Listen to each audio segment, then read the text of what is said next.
this is my live, and I mean not live, but I wanted to go talk about women today, especially because it's a Women's Day, and I wish you all a happy Women's Day. The reason I wanted to do is because Zion Shekinah Foundations. Zion means God's dwelling place. Shekinah means glory of God. And foundations is because my mother, Miss Hemlata Samuel, and my aunt, Miss Manora Sampson, they were the pioneers of having me start these things.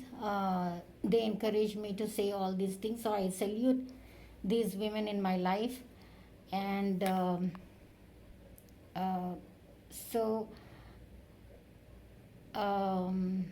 that's why I wanted to kind of like go on live.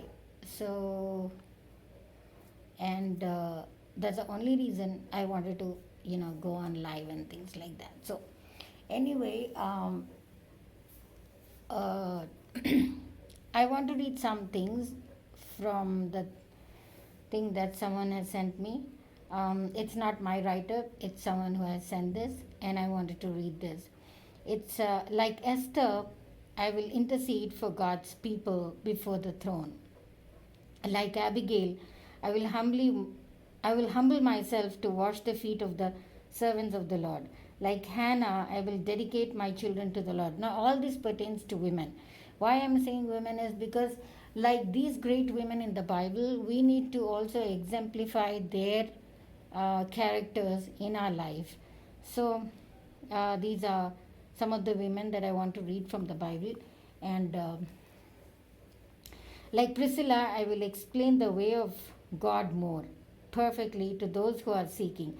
Like the Shunamite widow, I will trust God in the day of adversity.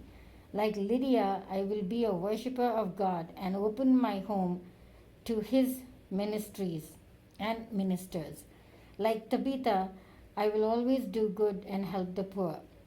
Like Joanna, I will use my wealth to support the ministry of Jesus. Like Mary,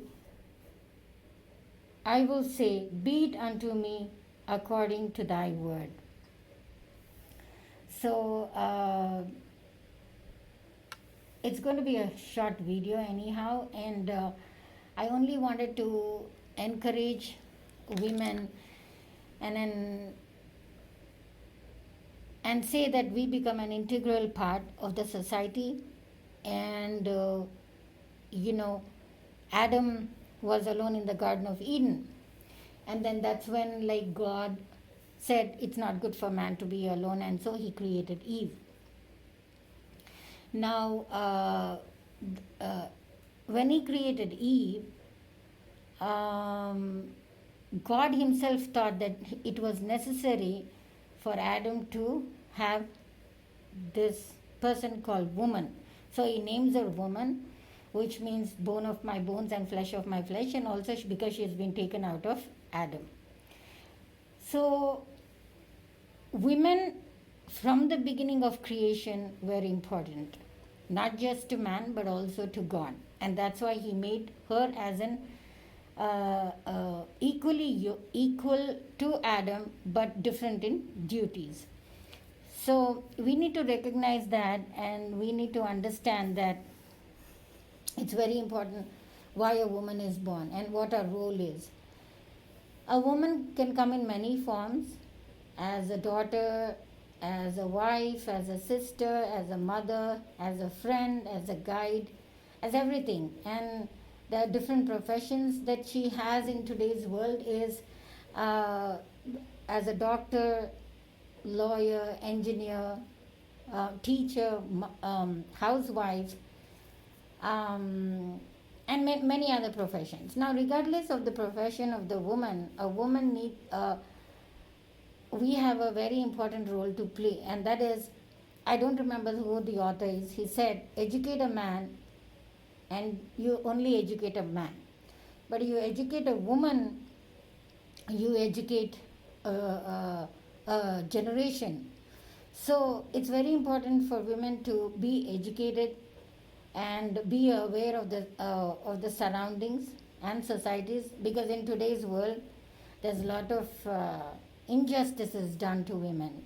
There's a lot of even though we have a voice now, again, when we know that we have a voice and we can voice out, women should be powerful and more stable towards giving out their voice, so so that they are known in the society, and they're known to give a good cause, a better cause, to make the society good, to make the state good, to make the country good, to make the world good.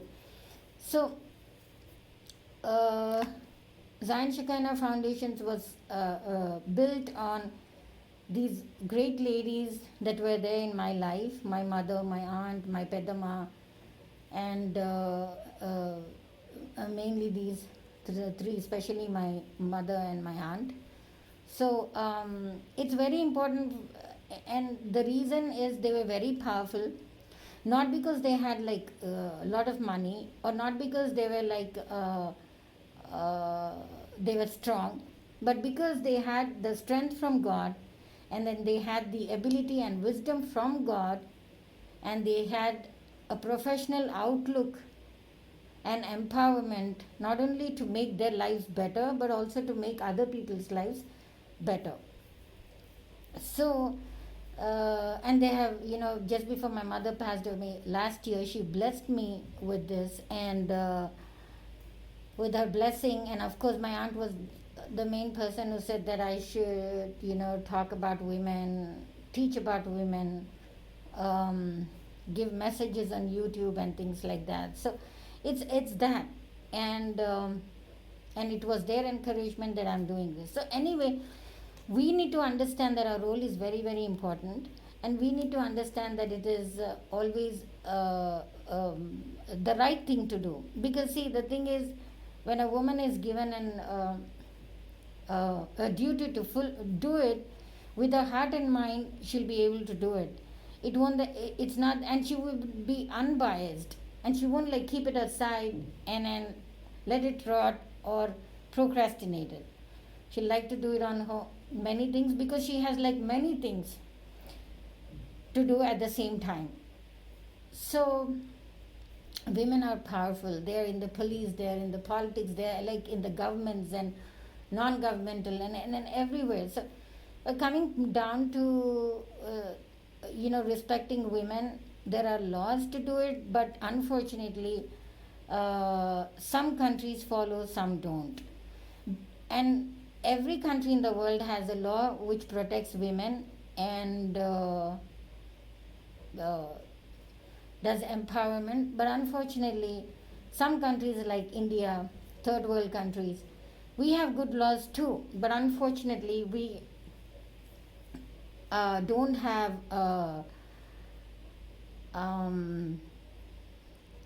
good stability or good backup to support women or to fight for women. So and it's not that because the law is weak, it's just that sometimes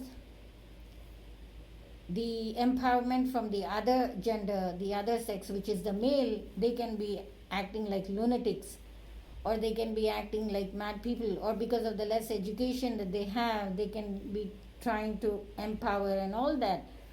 So and then because of jealousy too, they just don't like women to come forward and do things in par with them. So there were very much factors, big factors about this, about why women in India don't grow much as supposed to be the women who grow in other great countries like United States, UK, and all those places. But so this is what I wanted to tell you, that we must be women who are found in the Bible, like Abigail, Jael, and Deborah, Hannah, and of course Queen of Sheba too, because she, being a woman, she was the first queen of that time to come in par with King Solomon.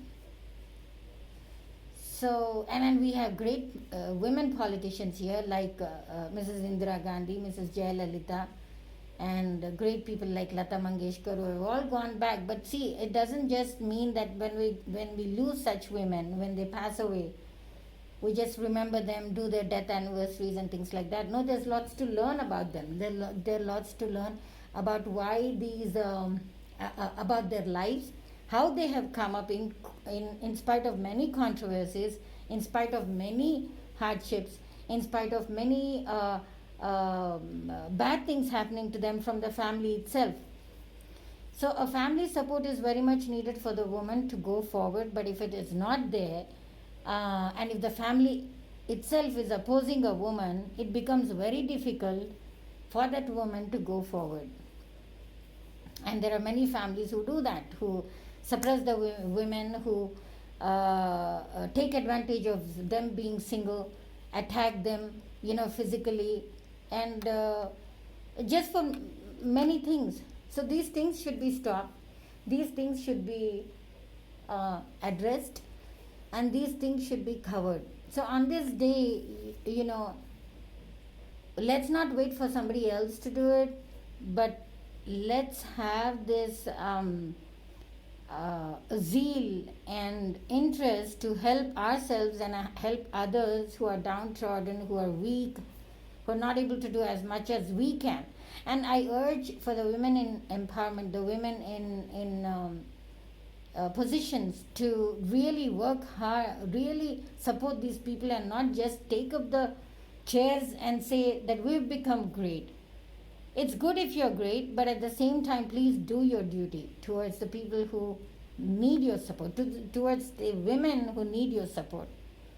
So just don't say, oh, I bought votes, I spent out so much money, and because of the chair, so I'm not going to help, less fortunate and all that. No. See, women in position need to understand, in politics, needs to understand that they are given that vote because of some expectation.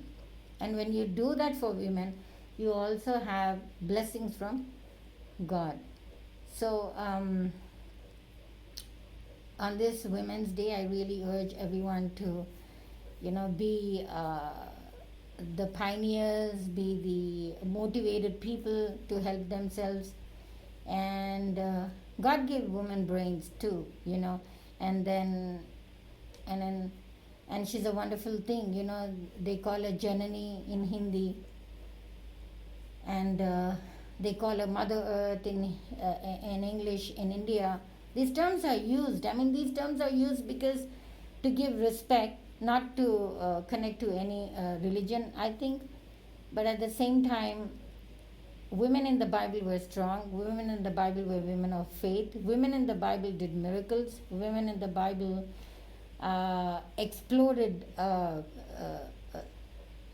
the vision of God, beside standing by her husband or by herself. So it's important to respect women and love them and give them all the support they need. And as a woman, my single women also should be totally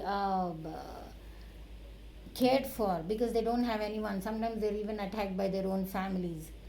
And care and support and organizations should come up to help those people, help those women. And so it's important. It's just not the duty of a husband or a brother or a father to help, but it's also the duty of one another, women with women, to help each other and form a good support system, basic structure to help one another. So this is why I wanted to do it. And women are a gift from God. Women were chosen by God, and that's why God created a woman, in par with man, to be a helpmate for the man, to be a support system for man, at the same time to be all that loving thing for the man, to be all that she can give with her sacrifice, with her beauty, with her strength, with her morals, with her character. So it's man is half created by God, and woman is the other half that is created. And that's why Adam says, because she was taken out of his rib, she's half, she's bone of my bones and flesh of my flesh, and so she would be called a woman. So I'm just asking that, let's all be a support system to one another and build this beautiful structure and support system for one another, so that, see, world is not a perfect place. World is a very distorted place, controlled by Satan, but we have God, because it's made by Jesus, God the Father. We have God with us, and when we have God with us, no one can do anything to us. When God is for me, who can be against me? The Bible says so. And God, and another important thing is that God called the church His bride. He didn't call a groom. He didn't call the church a groom or a bridegroom or nothing like that. He didn't call the church like that. He gave so much importance to the women that to the woman He called her His bride. So she's sanctified. She should be